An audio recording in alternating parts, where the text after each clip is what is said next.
Samajwadi party प्रमुख और उत्तर प्रदेश के पूर्व मुख्यमंत्री अखिलेश यादव से जुड़ी एक भावुक और मानवीय खबर सामने आई है। लापता नंदलाल के मिलने के बाद अखिलेश यादव ने बड़ी घोषणा करते हुए 1 लाख रुपए का इनाम देने का ऐलान किया है। इस खबर के बाद राजनीतिक और सामाजिक हलकों में इसकी खूब चर्चा हो रही है। आइए जानते हैं पूरा मामला। कुछ समय पहले नंदलाल के लापता होने का मामला सामने आया था, जिसके बाद परिवार की ओर से मदद की गुहार लगाई गई थी। मामला जब समाजवादी पार्टी प्रमुख अखिलेश यादव तक पहुंचा तो उन्होंने इसे गंभीरता से लेते हुए नंदलाल को खोजने में सहयोग करने वाले के लिए 1 लाख रुपए की इनाम की घोषणा की थी। अब नंदलाल के सुरक्षित मिलने की खबर सामने आई है। इसके बाद अखिलेश यादव ने अपना वादा निभाते हुए इनाम की घोषणा को अमल में लाने की बात कही है। परिवार ने राहत की सांस लेते हुए अखिलेश यादव और मदद करने वाले सभी लोगों का आभार जताया है। राजनीतिक विश्लेषकों का कहना है कि यह सिर्फ एक इनाम की घोषणा नहीं बल्कि संवेदनशील राजनीति और सामाजिक जिम्मेदारी का संदेश भी है। यह मामला सोशल मीडिया पर भी चर्चा का विषय बना हुआ है, जहां लोग अखिलेश यादव के इस कदम की सराहना कर रहे हैं। द्वापर और त्रेता के जो लोग हैं उनसे हमें बड़ी मदद मिल गई। दशरथ और नंदलाल, द्वापर त्रेता सनातनियों के खिलाफ दशरथ, उनकी बात सामने आ गई और आज हमारे साथ नंदलाल हैं। मुझे खुशी है कि बहादुर नंदलाल हमारे साथ खड़े हैं। जो नंदलाल हमारे साथ खड़े हैं ये वही नंदलाल हैं जिनके भारतीय जनता पार्टी ने दस्तखत कराए थे फॉर्म 7 में। फॉर्म 7 जो इनका भरवाया था नंदलाल का फॉर्म 7, ये नंदलाल अंगूठा मारते हैं और भारतीय जनता पार्टी ने इनके दस्तखत किए हैं। सोचिए दस्तखत में कौन कौन सी धाराएं लगती हैं। अगर किसी के फर्जी दस्तखत कर दो आप, फोर्जरी 420, और पहले से चुनाव आयोग के नियम है धारा 31, धारा 32, 31, 32, 31 भी आइए आगे से खड़े जाओ। ये नंदलाल हैं। मैं अगर नंदलाल से कहूं, क्योंकि मुझे 1 लाख रुपए इनाम देने थे आपको, आप इस प्राइज से वंचित रह गए। आप प्राइज ही नहीं मिला आपको। वही प्राइज जो आपको देना था मुझे, वही प्राइज मैंने इनको दिया। 1 लाख रुपए हम लोग इनकी बहादुरी के लिए और इन्होंने जो लोकतंत्र बचाया उसके लिए और जो सच्चाई हम लोगों के लिए सामने लाए। अब भारतीय जनता पार्टी के लोग पीछे पड़े हुए थे इनके। मैं 1 लाख रुपए और इनके मंदिर निर्माण जो कर रही है, ये बहुत ही धार्मिक व्यक्ति हैं। देवी के प्रति इन्हें बहुत लगाव है। अपने गांव में ही, अपने घर पे ही मंदिर का निर्माण कर रहे हैं दुर्गा मां का।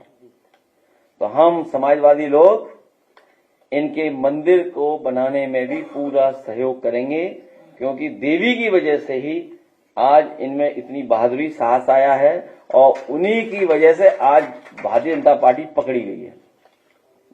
ये सभी विधायकों से कहेंगे गिनती कराने के लिए एक व्यक्ति लाइए और तारीख तय कर दी है 16। खड़े हो जाओ आप योगी जी से सुंदर हो, तब भी वोट काट दे रहे हैं योगी जी आपके। मैं एसडीएम को कह दिया जी वोट काटा आपने, आपके आ जाएगी। आप बताइए, हमारे जो पार्टी के योगी, तो आप अपनी पत्नी के साथ आएंगे हम, और जो दावत आपने नहीं दी है हम सबको दावत दोगे आप।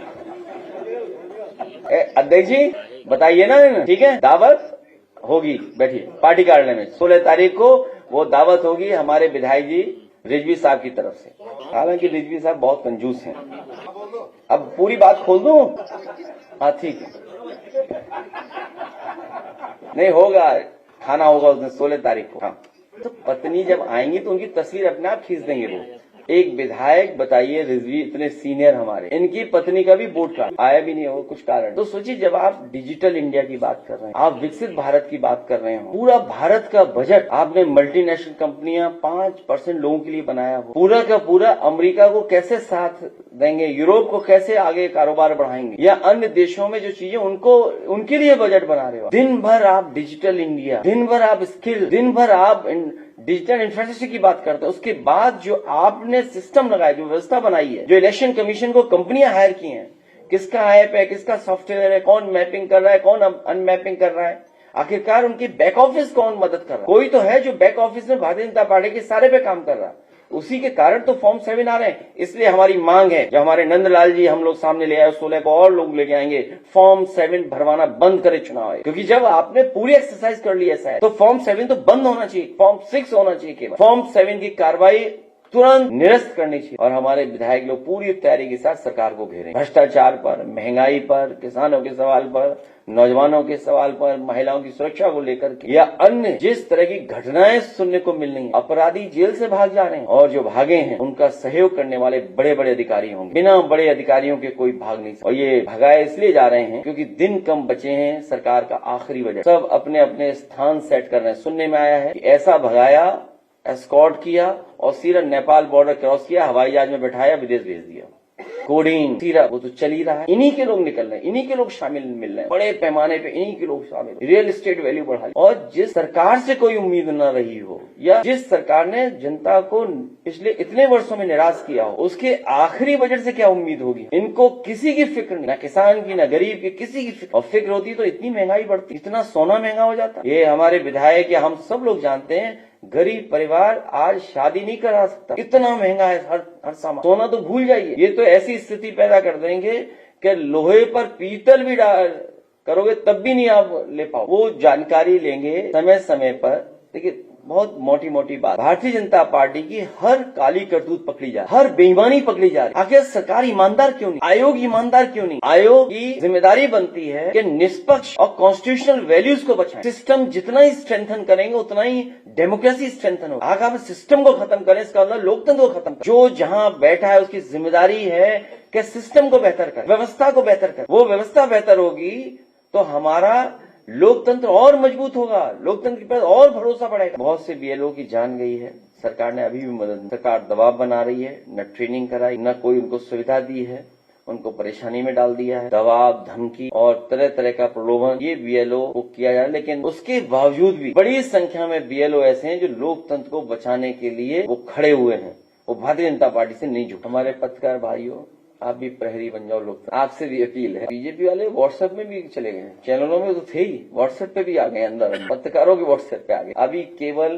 फॉर्म 7, फॉर्म 6 बीएलओ और ये नंदलाल जी का फॉर्म है, ये जिसमें उनके दस्तखत हैं, ये दस्तखत नहीं कर पाते हैं, ये अंगूठा मारते। धन्यवाद। क्या चीज? डील ने ढील दी। WTO के बाद बड़े पैमाने पे बाजार खोल दिया, और बाजार खुलने के बाद सबसे ज्यादा एग्रीकल्चर सेक्टर, हमारे फार्मर्स, गरीब, इनके ऊपर संकट आने। एमएसएमईज कैसे कॉम्पिटिट करें? फाइनेंशियल इंस्टीट्यूशन या रिसर्च, इनोवेशन और तमाम तरह का सहयोग जब सरकार नहीं कर पाती। सरकार जरूर कहती है कि एमएसएमईज हमारी इतनी हैं, लेकिन रजिस्टर्ड एमएसएमई क्यों नहीं है जाता? और फिर आपसे सीधी सी गिनती की बात, 0 बड़ा के 18, 0 बड़ा के 18, बीजेपी गिनती ही नहीं जानती। आप बताइए, 18%, 0%, इससे बड़ा क्या है? लाभ किसको होगा? आने वाली चीज पर, जाने वाली चीज। बीजेपी अभी भी 18 और 0 का पहाड़ा पढ़ा रही है जनता को। आप खुद सोचिए, 0 बड़ा के 18, जिसको ये बात समझ में आ जाएगी वो समझ जाएगा कि ये डील नहीं ढील दी गई है। पूरा बाजार उनके हाथों में चला गया। बीएलओ नौकरी बचाने के लिए कहीं भी अन्याय नहीं होने दे रहे, वो मन ही मन लोकतंत्र को बचाना चाहते हैं और पूरी जिम्मेदारी से बड़ी संख्या में बीएलओ मदद कर रहे हैं, क्योंकि उनकी नौकरी का खतरा उनके ऊपर मंडरा रहा। अंतोगत्वा नौकरी किसकी जाएगी? बड़े अधिकारी बच जाएंगे, बीएलओ की नौकरी ले लेंगे। इसलिए बीएलओ अपनी नौकरी बचाने के लिए लोकतंत्र को खत्म नहीं होने दें। सुना है एनिमल फीड आ रहा है। एनिमल फीड किसके लिए आ रहा है? एनिमल फीड के लिए रास्ता खोल दिया। हमारा जितना भी बाजार में खाने का तेल इस्तेमाल हो रहा है, सोयाबीन आएगा। और लास्ट में सुना है कि अभी पूरा डिस्क्लोज नहीं हो पा रहा है, अभी और जानकारी हासिल होगी, अन्य में भी कुछ चीजें शामिल हो, अन्य आदि। इसमें कौन कौन से सामान आए?